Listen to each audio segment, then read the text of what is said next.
வணக்கம். பரபரப்பு மீடியாவின் செய்திகளுக்காக நான் ஹரிணி. இஸ்ரேலிய பாதுகாப்பு படை IDF நேற்று ஜனவரி 15 சிரியாவுக்குள் நடத்திய ராணுவ நடவடிக்கைகளின் போது 3300க்கும் மேற்பட்ட ஈரானிய ஆயுதங்களை கைப்பற்றியதாக அறிவித்தது. இதில் குறிப்பிடத்தக்க ராணுவ வன்பொருள் மற்றும் ஏவுகணை அமைப்புகள் ஈரானிய ராணுவம் அங்கிருந்து அகன்று சென்ற போது ஒரு தரையடி ஆயுத கிடங்கில் கைவிட்டு சென்ற ஆயுதங்கள் என்று தெரிய வந்தது. IDF அதிகாரிகளின் கூற்றுப்படி சிரியாவில் 1 மாதத்திற்கும் அதிகமாக இஸ்ரேலிய ராணுவம் நடத்தும் தரையடி நடவடிக்கையில் நடந்த ஆயுத கைப்பற்றல்களில் ஒரே நாளில் கைப்பற்றப்பட்ட அதிக எண்ணிக்கையிலான ஆயுதங்கள் இதுதான். கைப்பற்றப்பட்ட ஈரானிய ஆயுதங்களில் கிட்டத்தட்ட 1500 ஏவுகணைகள் மற்றும் பல்வேறு கையெறி குண்டுகளை வீசும் RPGகளின் பயன்படுத்தப்படும் ராக்கெட்கள் மற்றும் லான்ச்சர்கள் அமைப்புகள் ஆகியவை அடங்கும். இவை தவிர சிரிய ராணுவ படைகளுக்கு சொந்தமான 2 டேங்களையும் இஸ்ரேலிய ராணுவம் கைப்பற்றியது.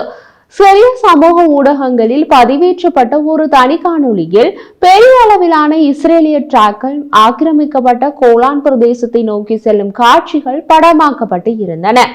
சிறிய ஊடகங்களில் வெளியிடப்பட்ட சில புகைப்படங்கள் ஈரானிய ராணுவ அடையாள எண்களை கொண்ட மர வெடிமருந்து பெட்டிகளை காட்டுகின்றன. அத்துடன் பல ராக்கெட் லான்ச்சர்கள் அமைப்புகளை கொண்ட இரும்பு கூண்டுகளும் புகைப்படங்களில் தருகின்றன. கைப்பற்றப்பட்ட பொருட்களில் பீரங்கி குண்டுகள் மற்றும் மலைப்பாங்கான நிலைப்பரப்பில் கண்டுபிடிக்கப்பட்ட வாகனத்தில் பொருத்தப்பட்ட ராக்கெட் லான்ச்சர்களும் அடங்கும்.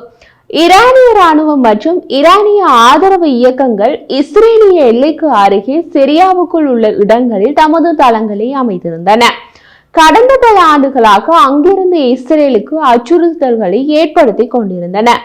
அசாத் ஆட்சி கவிழ்வதற்கு முதல் தினம் சிரியாவில் இருந்த ஈரானிய ராணுவத்தினர் ஈரானிய ராணுவ விமானம் ஒன்றில் ஏறி ஈரான் சென்று விட்டனர். அந்த அவசர வெளியேற்றத்தின் போது அவர்கள் பயன்படுத்திய ஆயுதங்களை சிரியாவில் கைவிட்டு செல்ல வேண்டிய நிலை ஏற்பட்டது. அதை கண்காணித்துக் கொண்டிருந்த இஸ்ரேலிய ராணுவம் அசாத் ஆட்சி கவிழ்வதற்கு முதல் தினமே சிரியாவுக்கு உள்ளே புகுந்து விட்டது. இப்போது அந்த பகுதிகளில் தேடி தேடி ஈரானிய ஆயுதங்களை எடுத்து இஸ்ரேலுக்கு கொண்டு செல்கிறார்கள். சிரியா எல்லைக்கு இஸ்ரேலிய ராணுவத்தின் செயற்பாடுகள் நடக்கும் சரியான இடம் பற்றிய குறிப்பிட்ட விவரங்களை IDF வழங்கவில்லை. இஸ்ரேலிய ராணுவ அதிகாரிகளை சர்வதேச ஊடகங்கள் தொடர்பு கொண்ட போது கைப்பற்றப்பட்ட ஆயுதங்கள் பற்றிய கூடுதல் விவரங்களை வழங்க மறுத்துவிட்டனர். இஸ்ரேலிய ராணுவத்தின் அறிவிப்பு பற்றிய கருத்துக்கான கோரிக்கைகளுக்கு இடைக்கால சிரிய அரசாங்கம் இன்னமும் பதில் கொடுக்கவில்லை என்று வாஷிங்டன் போஸ்ட் தகவல் வெளியிட்டுள்ளது. சிரியாவில் அசாத் குடும்பத்தின் 53 ஆண்டுகால ஆட்சி முடிவுக்கு வந்தவுடன் சிரியாவில் சடுதியாக காட்சிகள் மாறுகின்றன. சிரியாவுக்குள் இருந்த ஈரானிய ராணுவம் மற்றும் ஹெஸ்புல்லா முழுமையாக வெளியேறிவிட்டார்கள். ரஷ்ய ராணுவம் வெளியேறி கொண்டு இருக்கிறது. இஸ்ரேலிய ராணுவம் புதிதாக சிரியாவுக்குள் சென்று ஈரானியர்கள் இருந்த இடங்களை ஆக்கிரமித்துள்ளது. அமெரிக்க ராணுவம் தமது துருப்புக்களின் எண்ணிக்கையை 2 மடங்காக அதிகரித்துள்ளது. துருக்கி ராணுவம் தாம் ஏற்கனவே கைப்பற்றிய பகுதிகளில் தொடர்ந்தும் உள்ளார்கள். சிரிய ராணுவத்தின் கட்டுப்பாட்டில் இருந்த இடங்களை கைப்பற்றுவதற்கு துருக்கி ஆதரவு இயக்கங்களும் குர்திஸ் இயக்கங்களுக்கும் இடையே ஆயுத மோதல்கள் அதிகரித்துள்ளன. சிரியாவிலிருந்து வெளியேற்றப்படும் ரஷ்ய துருப்புக்கள் போர் புரிய உக்ரைனுக்கு அனுப்பப்படுவார்கள் என்ற ஊகம் பலருக்கு இருந்தது. அந்த ஊகம் தவறாக போய்விட்டது. சிரியாவிலிருந்து வெளியேற்றப்படும் ரஷ்ய துருப்புக்கள் ரஷ்யாவுக்கும் போகவில்லை, உக்ரைனுக்கும் அனுப்பப்படவில்லை. லிபியாவில் போய் இறங்கியுள்ளார்கள். லிபியாவில் சற்று தந்திரமான சூழ்நிலை உள்ளது. லிபிய அரசு ராணுவத்திற்கு உதவியாக துருக்கி ராணுவம் லிபியாவில் உள்ளது. லிபிய அரசு ராணுவத்தை எதிர்த்து போர் புரிவது கலிஃபா ஹஃப்தாரின் சிரிய தேசிய ராணுவம் என்ற இயக்கம். சிரிய தேசிய ராணுவத்திற்கு ஆதரவு கொடுக்கிறது ரஷ்யா.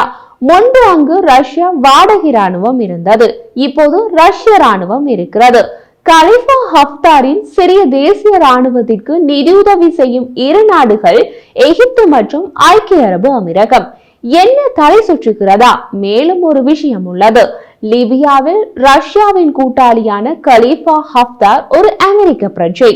அவர் அமெரிக்க உளவுத்துறை CIA-யின் ஆள் என்பதாக ஒரு பேச்சு உள்ளது. காரணம், கடந்த காலத்தில் அவர் லிபியாவிலிருந்து தப்பி அமெரிக்கா செல்ல உதவியது அமெரிக்க உளவுத்துறை CIA தான். லிபியாவில் ரஷ்ய ராணுவத்துடன் சிரியாவில் சம்பளத்திற்கு இணைத்துக் கொண்ட கூலிப்படைகள் உள்ளார்கள். அங்குதான் சிரியாவிலிருந்து வெளியேறும் ரஷ்ய துருப்புக்கள் செல்கிறார்கள். தவிர இப்போது சிரியாவில் அல் அசாத்தின் இராணுவத்தில் இருந்த துருப்புக்களில் ஒரு தொகுதியினர் ரஷ்ய துருப்புக்களுடன் லிபியா சென்றுள்ளார்கள். சிரியாவிலிருந்து வெளியேறும் நிலை ஏற்பட்டவுடன் ரஷ்யா லிபியாவில் கலிஃபா ஹப்தாரை தொடர்பு கொண்டு தமக்கு ஒரு இராணுவ தளத்தை ஒதுக்கி தருமாறு கோரியது. கலிஃபா ஹப்தார் ரஷ்யாவுக்கு உதவ தமது மகன் சதாம் ஹப்தாரை நியமித்துள்ளார். சதாம் ஹப்தார் ரஷ்ய ராணுவத்திற்கு மாதின் அல் சரா விமான தளத்தை ஒதுக்கி கொடுத்துள்ளார். இது சாட் மற்றும் சூடான் எல்லையில் லிபியாவில் உள்ளது. சிரியாவிலிருந்து இந்த தளத்திற்கு தமது துருப்புக்கள் மற்றும் உபகரணங்களை நகர்த்துவதன் மூலம் லிபியாவில் ரஷ்யா தனது இராணுவ பிரசன்னத்தை விரிவுபடுத்துகிறது. 1980களில் லிபியா சாட் போரின் போது பயன்படுத்தப்பட்ட ஒரு மூலோபாய விமான தளம் இது. லிபியாவின் மாதின் அல்சரா விமான தளத்தில் ரஷ்யா கால்பதித்ததன் மூலம் சஹேல் பிராந்தியத்தின் மீதான தமது கட்டுப்பாட்டை வலுப்படுத்த முடியும். இதன் அர்த்தம் சிரியா இழக்கப்பட்ட பின் ரஷ்யா மத்திய கிழக்கிலிருந்து விலகி ஆப்பிரிக்காவுக்கு செல்கிறது. இது ஆப்பிரிக்காவில் ரஷ்யாவின் இராணுவ நடவடிக்கைகளுக்கான ஒரு மூலோபாய புள்ளியாக லிபியாவை மாற்றும் நோக்கமாக இருக்கலாம். பஷார் அல் அசாத்தின் ஆட்சியின் வீழ்ச்சியை தொடர்ந்து சிரியாவில் ரஷ்யா தமது இராணுவ நிலைகளை இழந்த பின்னர் ஆப்பிரிக்க கண்டத்தில் ரஷ்ய விரிவாக்கத்தில் இது ஒரு புதிய கட்டத்தை குறிக்கலாம். பஷார் அல் அசாத் ஆட்சி வீழ்ந்த பின் சிரியா இராணுவத்திலிருந்து தப்பியோடிய படைகள் மாதின் அல்சரா விமான தளத்தை மீண்டும் இயக்கவும் ஓடுபாதைகள் மற்றும் கிடங்குகள் போன்ற உள்கட்டமைப்பை மீட்டெடுக்கவும் ரஷ்ய தொழில்நுட்ப வல்லுநர்களுடன் ஒத்துழைக்க தொடங்கிவிட்டன. இந்த தளம் ஆப்பிரிக்காவில் ரஷ்ய நடவடிக்கைகளுக்கான முக்கிய தளவாட மையமாகவும் கடற்கரையில் உள்ள மற்ற பகுதிகளுக்கு விநியோகம் செய்வதற்கான முக்கிய மையமாகவும் மாற வாய்ப்புள்ளது. பாதுகாப்புத்துறை வட்டாரங்களின் கூற்றுப்படி சதாம் ஹப்தாருடன் இணைந்த தாரிக் பின் ஜியாத் பட்டாலியல் படைப்பிரிவில் இருந்து ஒரு இராணுவ தொடரணி சமீபத்தில் அல்சரா தளத்தை நோக்கி சென்றது. அந்த படைப்பிரிவு அந்த பகுதியில் ரஷ்ய இராணுவத்திற்கு பாதுகாப்பு கொடுக்கவும் சூடானுக்கு செல்லும் சாலைகளை பாதுகாக்கவும் சென்றது என்று கூறப்படுகிறது.